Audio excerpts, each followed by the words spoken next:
Let's get to today's Daily Dish.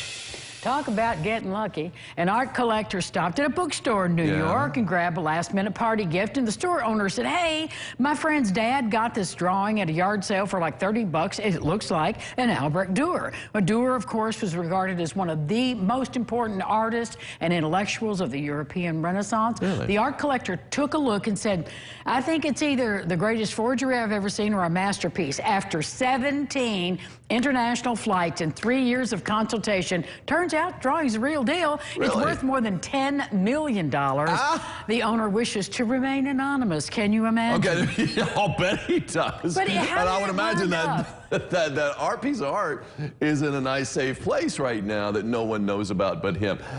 Here's the thing. This is what blows me away. This is pretty amazing. You hear about these stories, not all the time, but occasionally. But enough. I mean, enough for you to think, I'm going to another yard sale and try to get a good, a masterpiece for 30 bucks. Right. I always feel sorry for the person who is selling it, and they just don't realize what they got. Just take it. It's just this whole thing. Here, give me 30 bucks. I'll take it. Oh, sure, I'll take it for $10 million.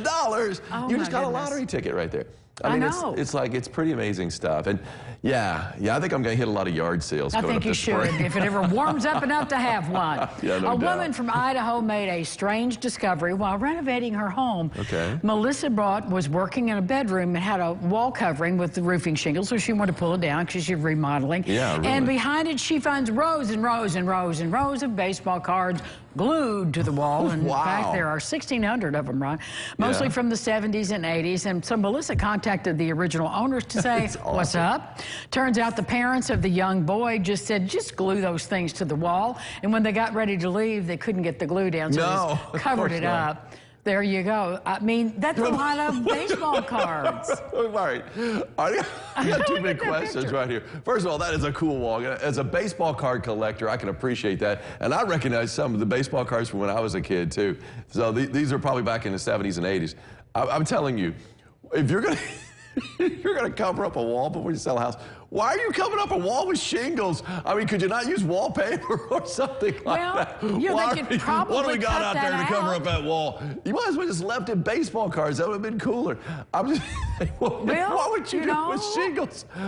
There's all kinds of stories here. Also psychological, maybe. Okay, roofing shingles. Nobody wants a room with shingles on the wall. Well, they did. They apparently. No, they covered up the wall because they couldn't take the baseball cards off of it. Then the new owner comes in thinking, I'm not having shingles on my wall. Hilarious. Rip them off. Well, sure they did.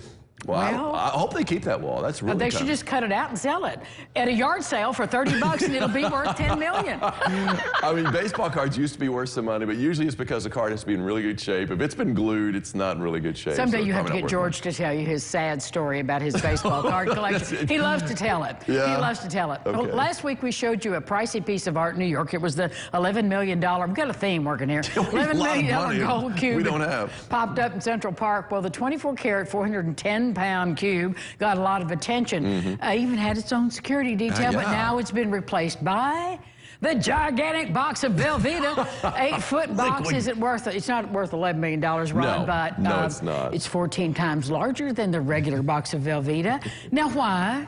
Anybody? Why? I don't know either, but you know what? I don't know. Because Velveeta your craft probably paid to have that, in there. I mean, I would think, I don't know, because it is pretty clever. You go from a gold box to a gold box of Velveeta, right? And there's Velveeta probably thinking, this is our theme. opportunity here. Let's get a big box of Velveeta to put in Central Park to replace the big gold cube that was there, right? You think? Well, okay. Velveeta, I'm telling you, I grew up on Velveeta. I did too. And what is it? I mean, it's not even cheese. I don't think it's real cheese, but you know what? It melts really good for grilled cheese sandwiches. And it certainly does. My mom was good. So in the refrigerator right now. Yep. The Hoosier Lottery wants to warm up your winner. Go to tristatehomepage.com to enter to win a $25 scratch-off prize pack. Today's lucky winner is Rondo. Anita Devine of Evansville. Yes, that's it, Anita. Congratulations. Anita Devine.